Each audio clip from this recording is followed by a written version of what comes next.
Yang dikasih dalam Tuhan Yesus Kristus, kita akan merenungkan firman Tuhan di dalam 2 Petrus pasal yang ketiga.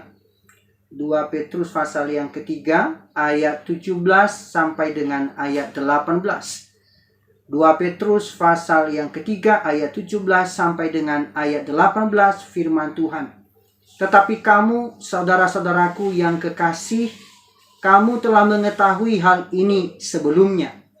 Karena itu waspadalah supaya kamu jangan terseret ke dalam kesesatan orang-orang yang tak mengenal hukum. Dan jangan kehilangan peganganmu yang teguh, tetapi bertumbuhlah dalam kasih karunia dan dalam pengenalan akan Tuhan dan Juru Selamat kita, Yesus Kristus. Baginya kemuliaan sekarang dan sampai selama-lamanya. Amin. Bapak Ibu yang dikasih dalam Tuhan Yesus Kristus, perenungan firman Tuhan pada hari ini di bawah tema bertumbuh dalam kasih karunia dan pengenalan akan Tuhan. Saudara, kalau kita bertanya kepada diri kita, kira-kira berapa harga hidup atau tubuh kita secara keseluruhan? Apakah Bapak Ibu, Saudara sudah pernah menghitung? Ya, ada banyak orang menilai hidupnya dengan menghitung harga organ-organ tubuhnya.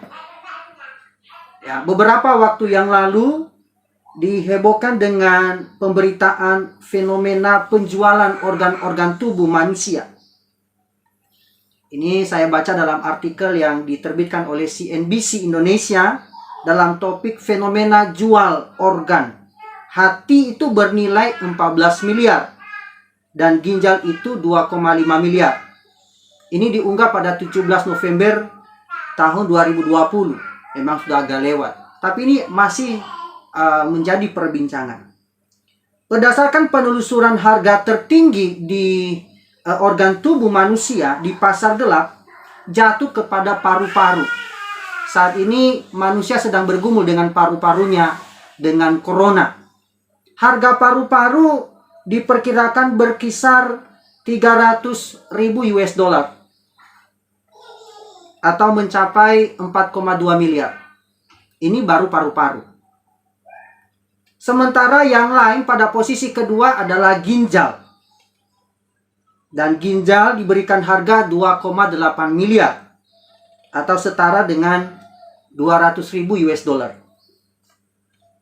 Sedangkan di pasar yang lain, di pasar gelap yang lain, menjual hati manusia itu dijual sekitar 2 miliar atau 150.000 US dollar. Jantung atau kornea mata dan kornea mata itu dijual seharga 100.000 US dollar atau setara dengan 1,4 miliar. Ini harga tubuh organ manusia. Saudara, kita melihat bahwa di mata manusia atau kita sendiri dapat diukur dengan nilai yang sangat rendah. Walaupun harga organ tubuh itu dapat dinilai mahal, tetapi manusia itu sendiri telah menilai hidup mereka lebih rendah dari nilai-nilai materi, sehingga organ-organ tubuh itu diperjualbelikan seperti benda-benda pada umumnya. Saudara yang dikasih dalam Tuhan Yesus Kristus, mari kita melihat sedikit apa yang dikatakan firman Allah mengenai harga dari manusia itu. Ketika kita bertanya, siapakah manusia dan bagaimana nilainya di hadapan Tuhan? Alkitab memang mengukur nilai hidup manusia dari penciptanya, yaitu Tuhan. Sebelum manusia jatuh ke dalam dosa, gambar dan rupa Allah menjadi ukuran dari nilai hidup manusia yang sangat tinggi. Tetapi setelah manusia berdosa, kemuliaan Allah meninggalkan manusia sehingga manusia itu tidak ada nilai lagi. Kalau kita membaca dalam Roma pasal 3 ayat 9 sampai ayat 18 mengatakan bahwa semua orang telah menyeleweng dan mereka semua tidak berguna. Dalam Roma pasal 3 ayat 12. Saudara yang kasih dalam Tuhan Yesus Kristus, kita juga bisa membandingkan dalam Yesaya 40 ayat 6 sampai 8 dan ayat 12 sampai 17 yang mengatakan bahwa manusia itu seperti rumput yang segera layu dan bunga yang segera kering. Nilai manusia ini dikutip oleh Petrus dalam 1 Petrus pasal 1 ayat 24. Dan bangsa-bangsa seperti setitik air dalam timba. Jadi kira-kira di hadapan Allah, manusia itu seperti bakteri yang tidak kelihatan. Betapa kecilnya. Saudara yang kasih dalam Tuhan Yesus Kristus, Allah yang maha besar, terlalu besar sehingga manusia yang berdosa itu tidak dapat mendekati dan tidak dapat melihat Allah. Seperti Allah katakan kepada Musa bahwa tidak ada seorang pun yang bisa melihat atau menatap wajah Tuhan itu dapat hidup. Saudara, inilah nilai diri kita sebagai manusia yang berdosa. Tidak ada sesuatu pun yang bisa kita banggakan. Segala keberadaan kita pun sangat membatasi ruang gerak dan cara kita menikmati hidup. Maka kalau kita menyimpulkan di hadapan Allah, kita adalah manusia yang paling hina. Berapapun kekayaan yang kita miliki atau jabatan yang kita duduki, tidak ada nilainya di hadapan Tuhan. Kalau kita membaca kitab Pengkhotbah, berkali-kali mengatakan bahwa hidup kita ini adalah sia-sia belaka. Kita makan, kita minum, kita bersuka cita, melakukan segala sesuatu di bawah matahari atau di bawah kolong langit adalah kesia-siaan belaka. Ini penilaian Pengkhotbah tentang hidup manusia. Bapak Ibu yang dikasihi dalam Tuhan Yesus Kristus, hal ini menunjukkan bahwa betapa fananya dan betapa miskinnya dan betapa malangnya nasib manusia yang sudah berdosa.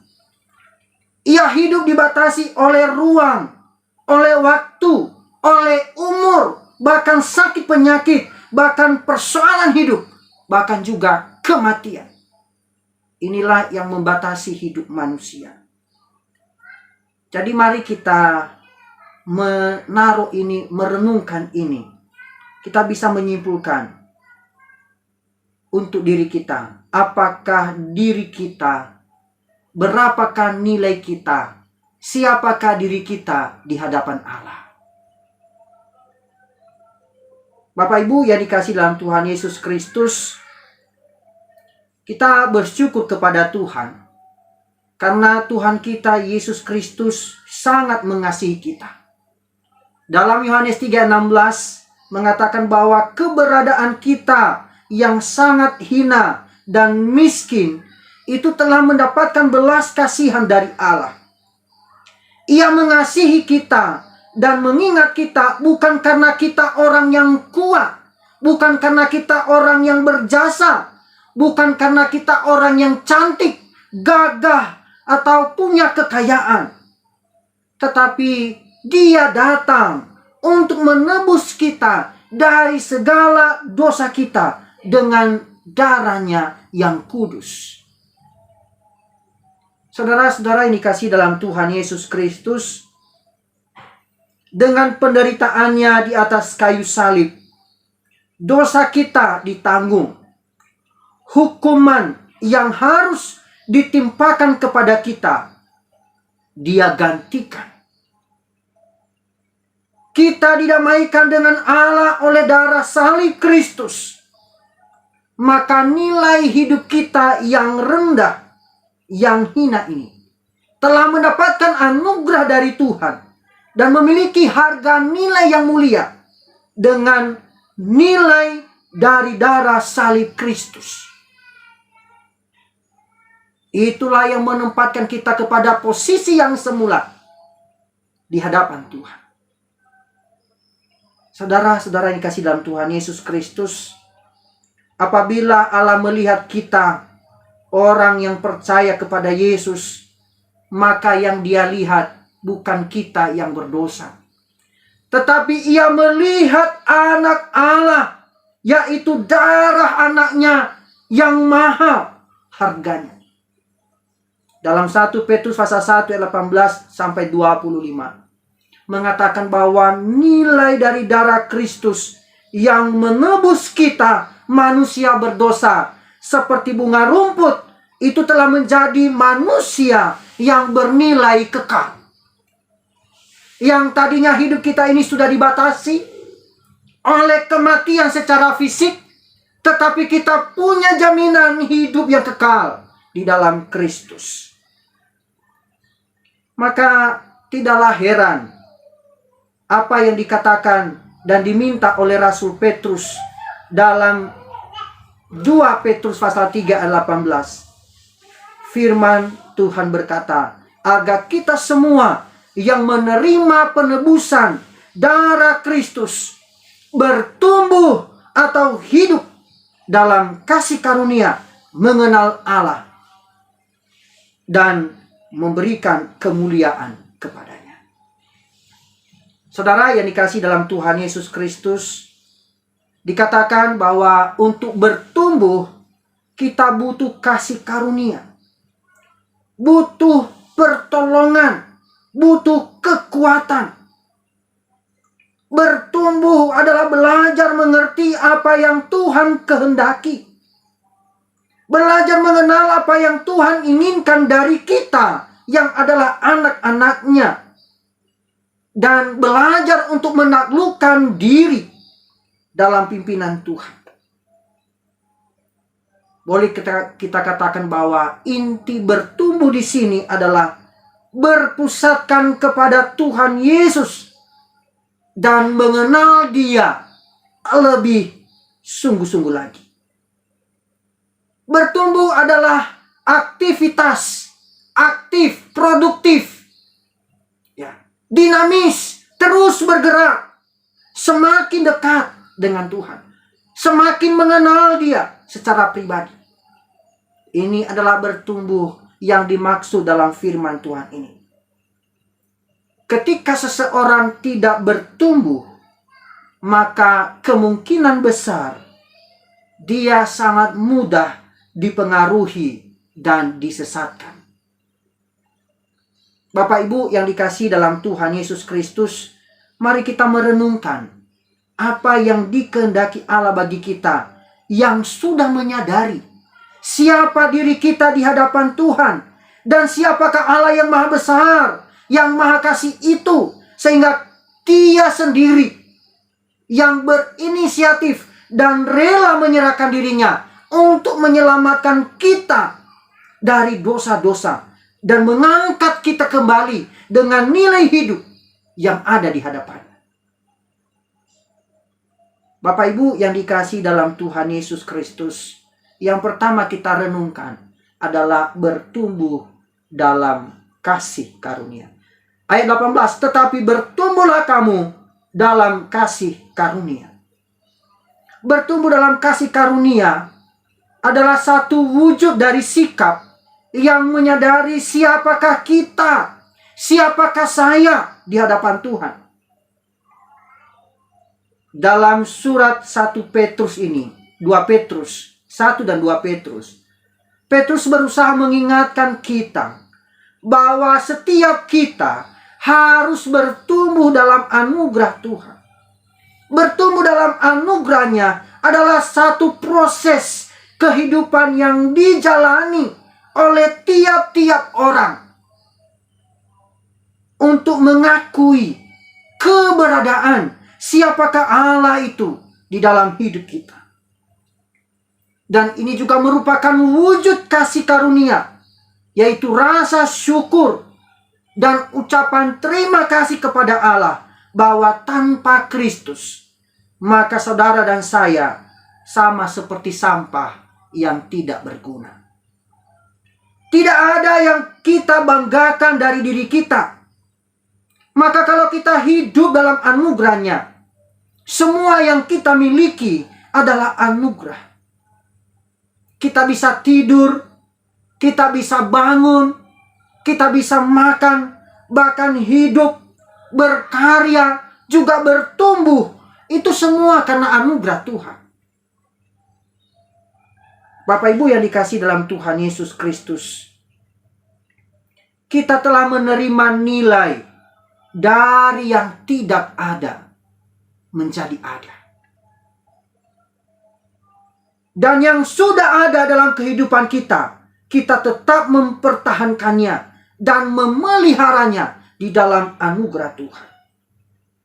Jadi bertumbuh dalam anugerahnya artinya kita hidup hanya bergantung pada kemurahan Tuhan dari hari ke hari. Maka ungkapan apa yang disampaikan juga oleh Paulus, aku ada sebagaimana aku ada sekarang karena kasih karunia-Nya. Saudara, kita bertumbuh dalam iman, dalam mengasihi Allah dan sesama. Hal yang kedua yang kita renungkan, bagian firman Tuhan ini sebagai nasihat daripada Petrus di akhir tulisannya bagi kita sebagai orang-orang yang sedang dalam perambaan, dalam perantauan kita di tengah-tengah dunia ini yang bersifat sementara, adalah bertumbuh dalam pengenalan akan Tuhan, yaitu Yesus Kristus sebagai Tuhan dan Juru Selamat. Saudara dikasih dalam Tuhan Yesus Kristus, sebagai orang yang sudah mengalami perbedaan nilai dan status karena darah Kristus, maka kita harus bertumbuh dalam pengenalan akan Dia. Apakah artinya mengenal Dia? Mengenal Dia artinya memahami dan mengerti siapakah Dia, yaitu Tuhan yang menjadi juru selamat pribadi kita. Dia adalah Allah yang maha besar, Allah yang maha kudus, harus menjadi patokan, menjadi ukuran, menjadi standar nilai dari hidup saudara dan saya, bukan orang lain. Ketika kita memahami dengan betul, mengenal Dia dengan benar, maka kita menempatkan nilai hidup kita dengan nilai yang sangat berharga. Mengapa, saudara? Karena Yesus Kristus telah mati dan bangkit, bukan hanya untuk saya, tetapi untuk saudara semua. Maka Dialah yang harus menjadi figur dan teladan dalam kehidupan kita. Tidak ada yang lain. Maka mengenal Dia itu merupakan keharusan. Bertumbuh dalam pengenalan Dia akan Dia itu merupakan keharusan bagi saudara dan saya. Mengenal Dia bukan seperti yang dituntut oleh Thomas, seorang murid Kristus yang sangat rasional, yang ingin melihat wajah Yesus yang belum waktunya kita melihatnya. Saudara, di zaman ini banyak orang berusaha mengenal Yesus dengan mereka-reka wajah Yesus. Ada orang yang merasa melihat wajah Yesus di dinding rumahnya. Bahkan ada juga orang yang melihat Yesus dalam buatan tangannya sedang membuat martabak, dan dia melihat ada gambar wajah Yesus di situ. Bahkan ada orang yang melihat Yesus sedang ada di awan-awan. Ada banyak orang mereka-reka wajah Yesus di dalam hidupnya. Paulus menulis dalam suratnya kepada jemaat di Filipi, dalam Filipi pasal 3 ayat 10 sampai 11, bahwa yang ku kehendaki ialah mengenal Dia dan kuasa kebangkitannya, dan persekutuan dalam penderitaannya, di mana aku menjadi serupa dengan Dia dalam kematiannya, supaya aku akhirnya beroleh kebangkitan dari antara orang mati. Bapak Ibu yang dikasihi dalam Tuhan Yesus Kristus, jadi orang yang bertumbuh dalam pengenalan akan Tuhan adalah mereka yang menjadikan Kristus sebagai teladan, sebagai ukuran, sebagai nilai hidup. Dan disinilah kita mengenal bahwa makin hari kita makin menjadi sempurna seperti Kristus. Diwujud nyatakan dalam apa? Dalam tindakan kita, dalam tingkah laku kita, dalam ketaatan, dalam kesucian hidup kita, bahkan dalam hidup di dalam kebenaran.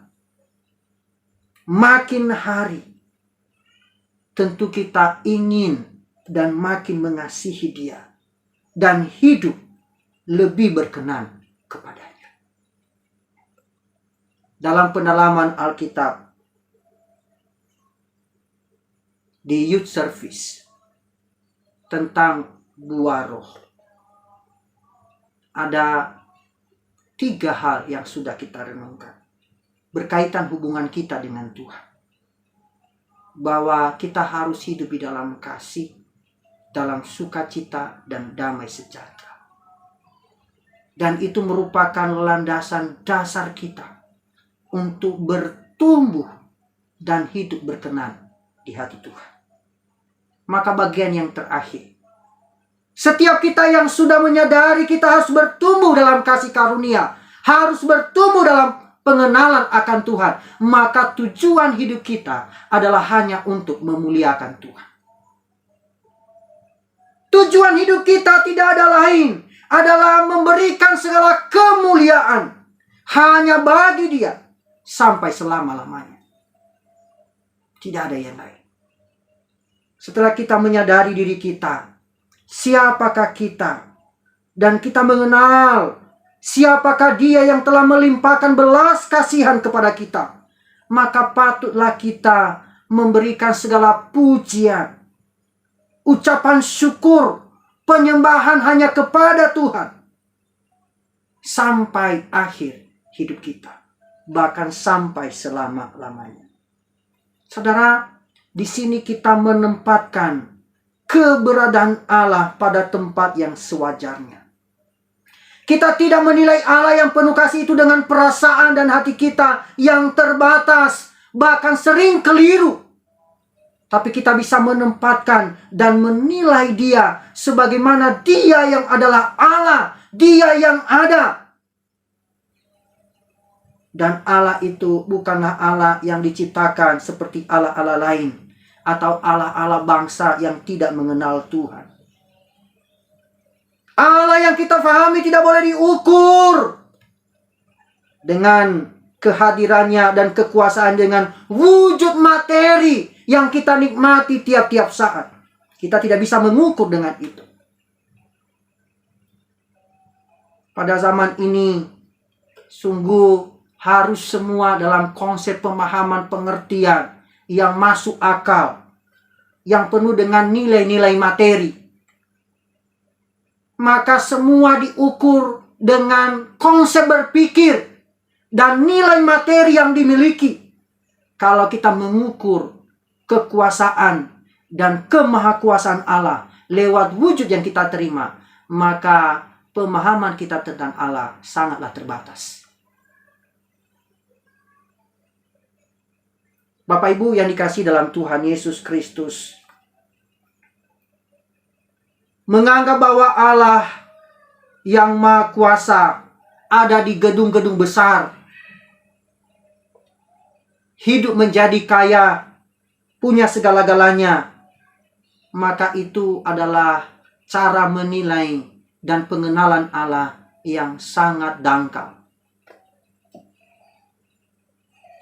Bapak Ibu yang dikasihi dalam Tuhan Yesus Kristus, kehadiran Allah tidak harus dibuktikan dengan materi yang berlimpah. Mengapa? Karena ajaran yang seperti ini, kalau diwujud nyatakan dengan kehadiran Allah, kuasa Allah dengan materi yang kita nikmati, maka kita sedang diselewengkan oleh pengajaran-pengajaran yang sedang tersebar di luar sana, yang mau mengukur keberadaan Allah adalah dinilai dari hal yang terbatas. Bapak Ibu yang dikasihi dalam Tuhan Yesus Kristus, Rasul Petrus mengatakan bahwa di dalam hidup ini kita akan berjalan menuju dua hal, yaitu bertumbuh dalam kesesatan orang-orang yang tidak mengenal hukum, atau kita bertumbuh dalam kasih karunia dan pengenalan akan Tuhan Yesus Kristus. Rasul Petrus tidak mengatakan bahwa pilihannya adalah antara bertumbuh di dalam Yesus atau tidak bertumbuh sama sekali. Tapi yang ditegaskan di sini adalah bertumbuh di dalam Tuhan atau di dalam kesesatan. Saudara, karena Alkitab mengatakan bahwa semua orang sesungguhnya berdosa, maka jika kita berkata bahwa kita tidak berdosa, maka kita telah menipu diri kita sendiri dan kebenaran tidak ada di dalam kita. Dalam 1 Yohanes 1 ayat 8. Maka jawaban yang tepat di sini adalah seseorang yang mengenal Tuhan adalah seseorang yang bertumbuh di dalam kasih karunia dan pengenalan akan Tuhan Yesus Kristus. Bapak Ibu yang dikasihi dalam Tuhan Yesus Kristus, seorang yang sudah mengalami lahir baru tetap akan memiliki dosa. Mengapa? Karena masih tinggal di dalam dunia ini. Tetapi orang yang lahir baru akan terus bertumbuh dalam kasih kepada Tuhan, dan akan terus bertumbuh dalam kebencian terhadap dosa-dosa. Seseorang yang sudah mengalami lahir baru tetap dapat jatuh sewaktu-waktu di dalam hidupnya, tetapi dia akan tetap berdiri kembali dan berjalan menuju kepada Tuhan Yesus Kristus. Karena ada Roh Kudus yang akan menolong dan membimbing.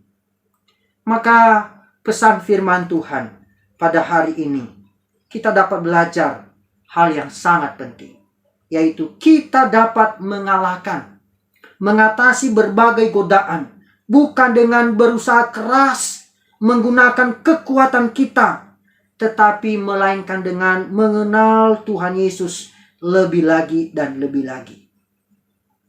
Tidak ada formula yang khusus agar saudara dan saya tidak disesatkan oleh pengajaran dunia ini, kecuali kita terus bertumbuh dan terus bertumbuh, semakin dekat dan semakin dekat dengan Tuhan. Hidup bergerak dan terus bergerak maju di dalam Tuhan dan bersama dengan Tuhan. Saudara, kedisiplinan dan kerja keras yang kita lakukan tidak akan menyelamatkan.